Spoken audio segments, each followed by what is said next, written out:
की आत्मा। बचपन से शहर में रहने वाला मनोज इस साल होली की छुट्टियों में अपने गांव दुर्गापुर वापस आता है, जहां उसे देख पूरा गांव खुशी से झूम उठता है। जब गया था तब इतना सा था और अब देखो कितना बड़ा हो गया है। हाँ सरपंच जी, जब मैं गया था तब आप भी बहुत जवान थे और अब देखो कितने बूढ़े हो गए हैं आप।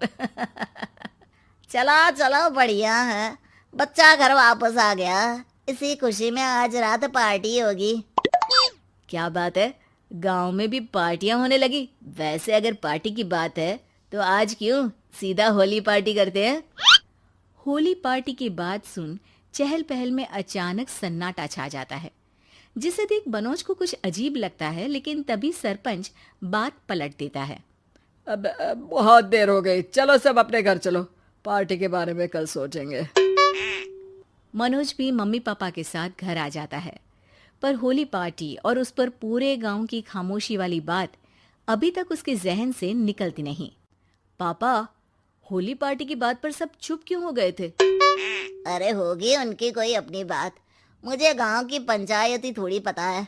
थक गया हूँ, चलो सो जाते हैं, कल बात करते हैं।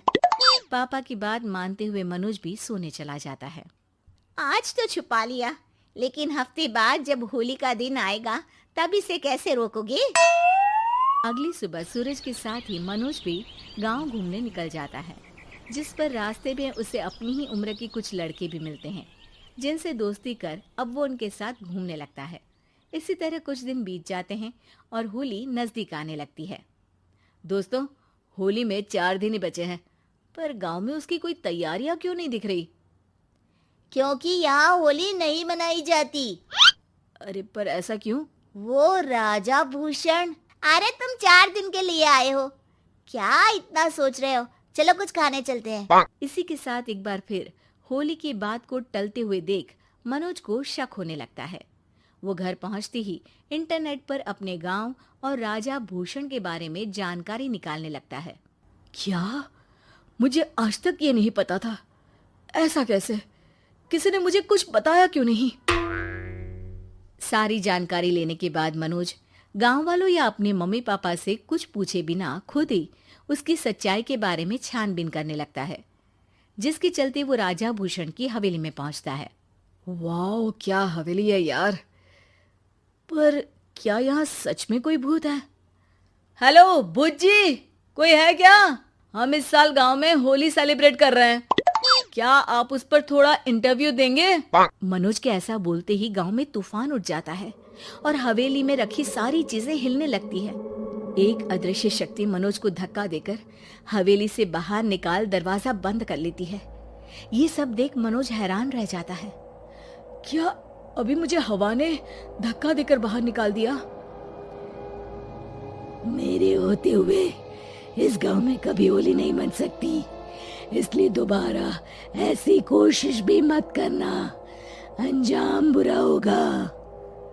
आवाज सुन मनोज हैरानी से इधर उधर देखने लगता है, पर उसे कोई दिखाई नहीं देता।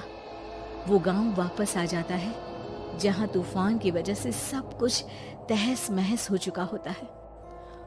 आखिर ये तूफान आया कैसे? ना ऐसा कोई मौसम था और ना ही हमने होली का त्योहार मनाने की बात की थी।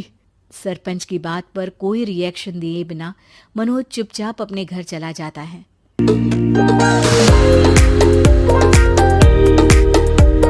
इस तरह देखते ही देखते होली का दिन भी आ जाता है और मनोज रंग लेकर गांव में निकल जाता है, लेकिन गांव पूरी तरह खाली होता है।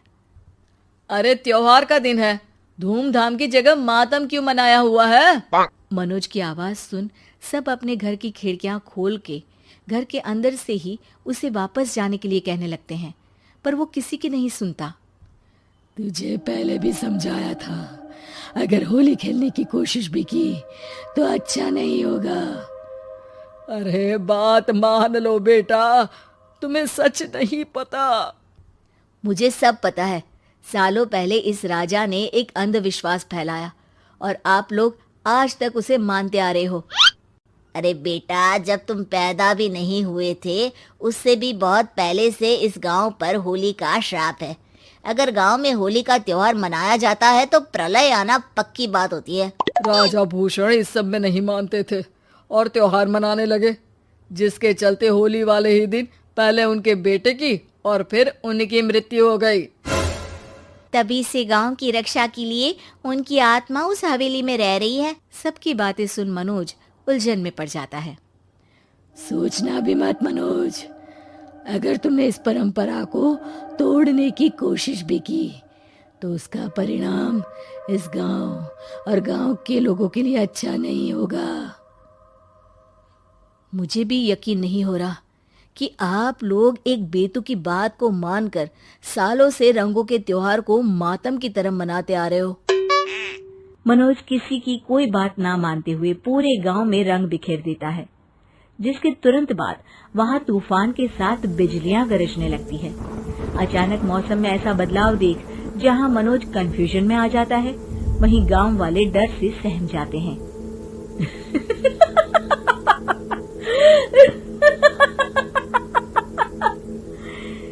इस लड़के ने हमारे जैसे सिर्फ अपने स्वार्थ के लिए नहीं बल्कि पूरे गांव की खुशियों के लिए यहाँ होली मनाई है, जिस वजह से अब इस गांव पर होली का श्राप टूटता है। ऐसा बोलकर राजा का भूत वहां से गायब हो जाता है, जिसके बाद गांव के लोग धूमधाम से होली मनाते हैं। खुशियों के रंग गांव में बिखरे ही होते हैं कि अगली सुबह अचानक मनोज कहीं गायब हो जाता है और एक बार फिर गांव में होली का नया राज शुरू हो जाता है।